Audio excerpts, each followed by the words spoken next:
ये कहानी है रविंद्र सरोवर मेट्रो स्टेशन की, जहां लोग आखिरी मेट्रो से सफ़र करना अवॉइड करते हैं। ये सिर्फ एक आखिरी मेट्रो नहीं है, बल्कि एक अनसॉल्व मिस्ट्री भी है। रात के 11:47 वक्त हो रहा था। कोलकाता की भीगी हुई रात थी। हल्का सा बारिश का पानी सड़कों पर चमक रहा था। रविंद्र सरोवर मेट्रो स्टेशन के बाहर ज़्यादा भीड़ नहीं थी, सिर्फ कुछ आखिरी पैसेंजर्स और एक ठंडी हवा जो अजीब सी सिसकारी निकाल रही थी। प्लेटफॉर्म नंबर 2 पर एक लड़का खड़ा था, अर्जुन, 19 साल का कॉलेज स्टूडेंट। उसके हाथ में हेडफोन्स थे, लेकिन म्यूज़िक चल नहीं रहा था। फ़ोन डेड था। वो बार बार वॉच देख रहा था। 11:50। लास्ट मेट्रो आने वाली थी, पर स्टेशन पर कुछ अजीब था। अनाउंसमेंट सिस्टम से हल्की सी आवाज़ आ रही थी, लास्ट ट्रेन आ रही है, पर सिर्फ वही जाता है जो बुलाया जाता है। अर्जुन ने सुना पर इग्नोर कर दिया। अर्जुन के अलावा प्लेटफॉर्म पर 3 और लोग थे।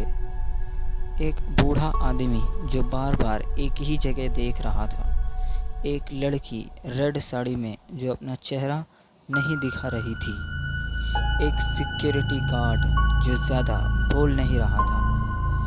अर्जुन ने गार्ड से पूछा, सर, लास्ट मेट्रो कितने बजे है? गार्ड ने उसकी आंखों में देखा और बस इतना बोला, लास्ट मेट्रो टाइम पे नहीं आती, वो तब आती है जब स्टेशन उसे याद करता है। अर्जुन को थोड़ा अजीब लगा, पर उसने सोचा मजाक होगा। रात के 11:55 पर लाइट्स फ्लिकर होने लगी।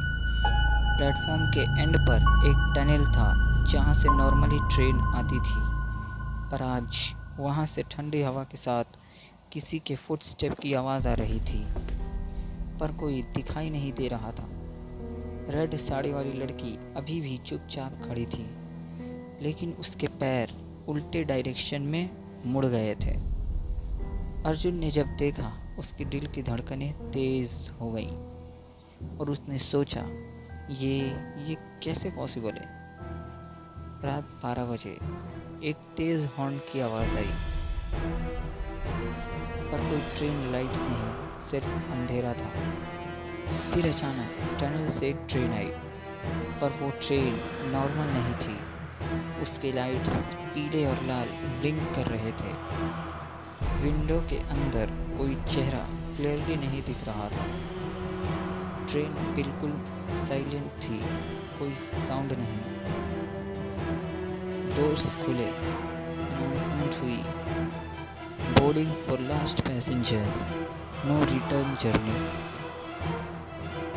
अर्जुन ने देखा, बूढ़ा आदमी ऑलरेडी अंदर चला गया था। सिक्योरिटी गार्ड भी गायब था। सिर्फ अर्जुन और वो रेड साड़ी वाली लड़की बचे थे। लड़की ने धीरे से अर्जुन से कहा, तुम जा रहे हो या रह जाओगे? अर्जुन ने कहा, मतलब? फिर लड़की ने अपना चेहरा उठाया।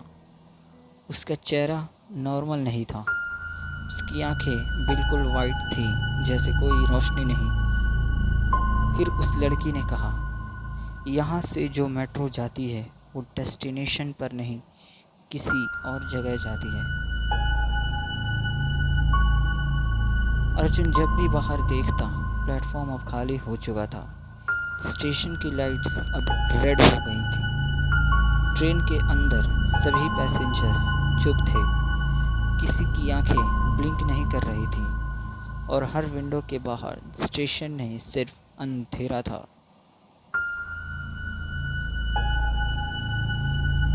ट्रेन चल पड़ी और अनाउंसमेंट हुई, अब नेक्स्ट स्टॉप वहाँ जो यादों में गुम हो गया है।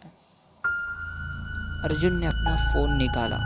उसमें सिग्नल आ रहा था, पर मैसेजेस खुद टाइप हो रहे थे। अचानक एक मैसेज टाइप होता है, तो यहाँ पे पहले भी आया था।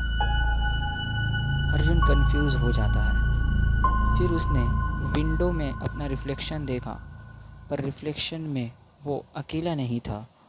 उसके पीछे वही रेड साड़ी वाली लड़की खड़ी थी और उसका हाथ अर्जुन के शोल्डर पर था। फिर ट्रेन एक टनल में घुस जाती है और फिर अनाउंसमेंट होती है, नेक्स्ट स्टॉप रविंद्र सरोवर अगेन। अर्जुन चिल्लाता है, मैं तो वहीं से चढ़ा था। पर अब ट्रेन वापस स्टेशन नहीं जा रही थी, वो बस सर्कल में चल रही थी और हर बार एक आवाज़ आती, welcome back, you never left. Rabindra Sarovar metro station के सीसीटीवी मॉनिटर पर एक गार्ड रिपोर्ट लिख रहा होता है, last train arrived but no passengers were recorded boarding. Camera blink करता है और प्लेटफॉर्म पर एक लड़का अकेला खड़ा दिख रहा होता है, जो अब हमेशा के लिए वहां रह गया है। तो दोस्तों, ये थी रविंद्र सरोवर मेट्रो स्टेशन की हॉरर स्टोरी का पहला पार्ट। इस कहानी का दूसरा पार्ट जल्द ही आने वाला है। इस कहानी का अगला पार्ट देखने के लिए डार्क मिथ को सब्सक्राइब करना ना भूलें।